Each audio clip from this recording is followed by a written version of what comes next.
Hi, glad you can join me for another Todd Talk where we take teaching theory and turn it into teaching practice. What we're going to be talking about today is how do you make connections in a virtual classroom? This can be a real challenge because there's you on your computer and your students on their computer, and you may be many, many miles apart. Uh, right now, I'm teaching students from China, so they are thousands and thousands of miles away from me. So I have to figure out ways to make connections with them through my virtual platform. And so, what this Todd Talk is going to talk about is what are 8 things you might consider doing to better make connections with your students. The first one is pretty easy, which is as much as possible, show them your world. So what I mean by this is, as you can see in the background of my video right here, is you can see some of my personality here. You have artwork over here. You have a poster that I think is pretty funny. You can see that I like books over here. I have a quote in the back. And so students are getting a glimpse into my world. And so as much as possible, try it, whether you're at home or whether you're in your classroom, try as much as possible to show them who you are and what makes you you. Now, keep in mind, you do want to make sure you're wearing pants. I know in the COVID age that we don't necessarily put those on every day, but you don't want to show them too much. But we definitely want to make sure that you are kind of showing your personality. So whether it's having a sports team pennant behind you that you root for, or anything of that nature, but your students want to know about you, just like you want to know about them. And there's that debate on whether students should have to turn their camera on or not, because some students may be afraid or embarrassed of what their house looks like. But I like to see faces, so as much as possible, I try to have students have their cameras on when we're having class, and there are appropriate times where they can turn them off. But I do want to see faces. It helps me to make connections. It helps me to see their world as well as seeing mine. The second strategy that you might use is using morning meetings. So morning meetings are at the beginning of the school day, however you have set that up in your virtual setting. You just have a meeting where you pose a really interesting question. So here's an example of different questions you might ask at your morning meetings. Notice that none of these are curricular in base. The idea of a morning meeting is just getting to know your students and make those connections with them. So you might ask questions like, if you could have any superpower, what would you choose? And then students can share what they would want to do, whether it be invisibility or super strength or super speed. It will indicate something about them, what you're going to learn from them. If you had to eat one food the rest of your life, what would it be? And so students could make a compelling argument for why they want pizza, or why they want deluxe grams, or why they want Doritos. And so again, you're going to get to learn a bit about them through these morning meetings. So you can see these questions here, and what they're designed to do is not to teach students. They're designed to get information and to make connections with students and learn something about them. Questions like, if someone has given you $1 million, what would you do with it? You're going to see, what kind of kid you're working with their answer in a lot of cases. So these morning meetings, you're not asking all these questions at one meeting. You're asking one question a meeting, but you have these morning meetings so that you can make that kind of check in with students, just have a casual conversation about something and be learning something about them while making a connection. So a third strategy that you can use to make connections with your students is effective feedback. So John Hattie, in his seminal study of teaching practices across the disciplines, he looked at what were the most effective teaching practices. And what he found was that effective feedback was one of the top ones. And it's not just feedback for feedback's sake. So if you tell a student great work or nice job, that may boost their confidence, but that is not going to really tell them what they did well, that they can continue to do well, or what they might improve upon. So your feedback needs to be as specific as possible, but it also needs to show them that you are making a connection with their work and what they're doing. So you see this example here. So I will give students a rubric, and then I'll evaluate them and I'll circle the different parts. But you will also notice that for each circle that I put on there, that I have a written aspect as well. And this just clarifies what I saw specifically that led me to circle what I circled.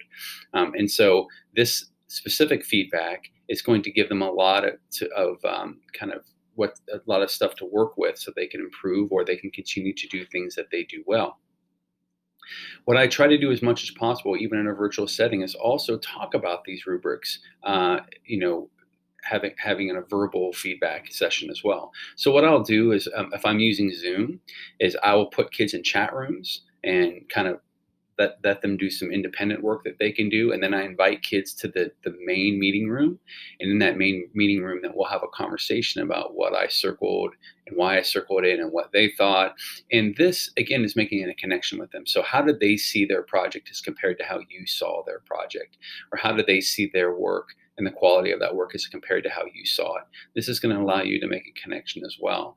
So as much as possible, when you're grading things, or when you're assessing things or evaluating things, try to give them effective written feedback and have conversations with them about it, rather than just handing it back, because sometimes kids will not look at it when you hand it back. And so that effective feedback then goes by the wayside.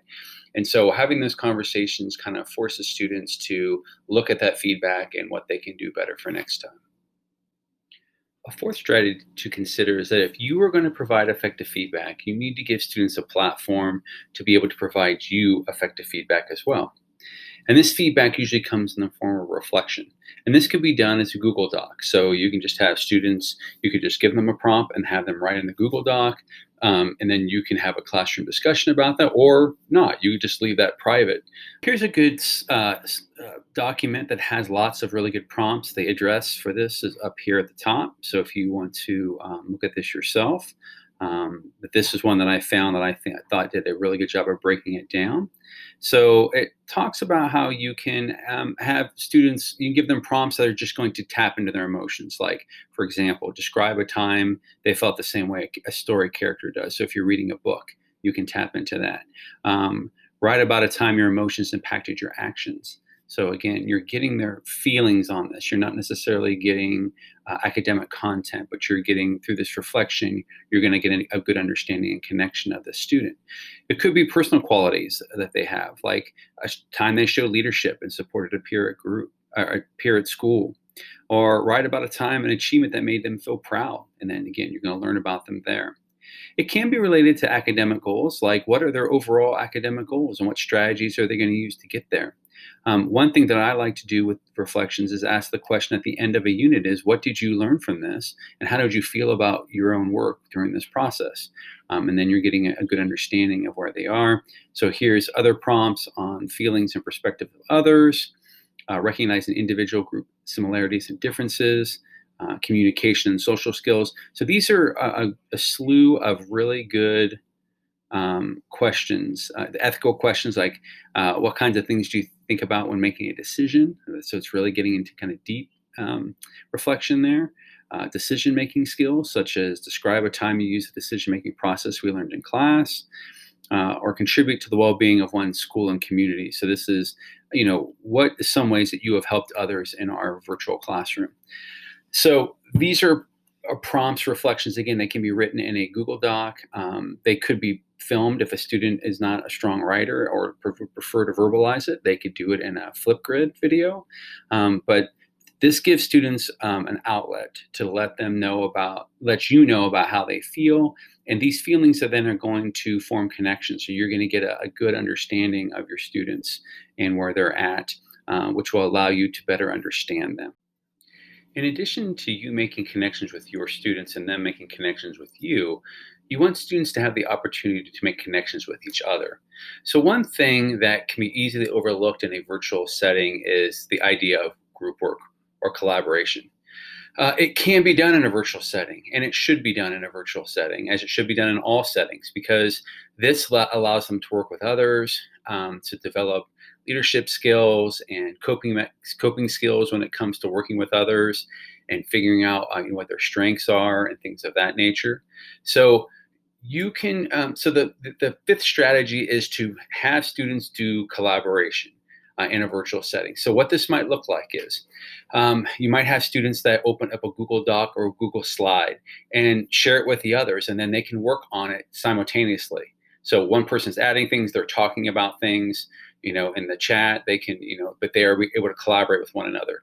I had students when I was teaching a class, an online class, they just traded each other's phone numbers and they would call each other and they would um, be able to have conversations about how they were going to work together. But there are ways for students to work together. You just have to give them the opportunity and give them the platform and allow them and give them the skills to do that. So just throwing them into groups is not necessarily the answer. You, as a class, you might want to talk about what are some skills that you can bring to a group setting. What are some things that are some norms that you want your class wants to have, so that people are aware of those and are adhering to those. So you don't just want to put them in groups. You want to train them to work in groups and then give them a platform to do so. A sixth strategy that you might want to consider is having open office hours. Because you are not in front of your students all the time during the school day, you might give them work where they can go work independently, or an activity that they can do. But you still want to make yourself available for students to be able to have conversations with you, to ask questions, and so on and so forth. So what you can do is you can set regular office hours. So it could be these 3 days a week. From this time to this time. I'll be on the Google Meet. Please come if you like. So this is what this might look like on your Google Classroom, if that is the LMS that you happen to be using. So you can see here, I have office hours every Wednesday from 2 to 3 o'clock. Students just go to the Meet link at the top of the page, and they click on that, and I'll be there. I'll make sure I've made myself available and that I'm present. And then I give them some suggestions for what this is a space for, whether it's talking about how things are going at school, questions they might have, guidance on something they're working on, something that's bothering them, or if they just want to chat. Maybe they're bored and they just want to talk about something or share something that they thought was really cool. So this is just about providing space for students, and to not always just be about business, but to be about just being available for them to connect with you and to ask questions, because they might not have someone in their lives that is able to provide the feedback that you're going to be able to provide, or the insight that you're going to be able to provide. So you just want to make yourself available for students. A seventh strategy that you need to consider is the idea of making sure that your virtual classroom is authentic. So what I mean by authentic is, in a virtual setting, it can be difficult for things to feel authentic because students are staring at their computer screen, they're turning things in on the computer, they're receiving information back from the computer. And so this is kind of their only portal to learning. And so trying to get beyond that would be a good thing. And ways you can do that is to have authentic learning activities, to have authentic assessments, to have authentic audiences. So what I mean by this is, so let's say you want students to learn how to write a persuasive essay. Well, rather than just writing a persuasive essay and turning it into you and getting feedback and getting it back, and that's the end of that.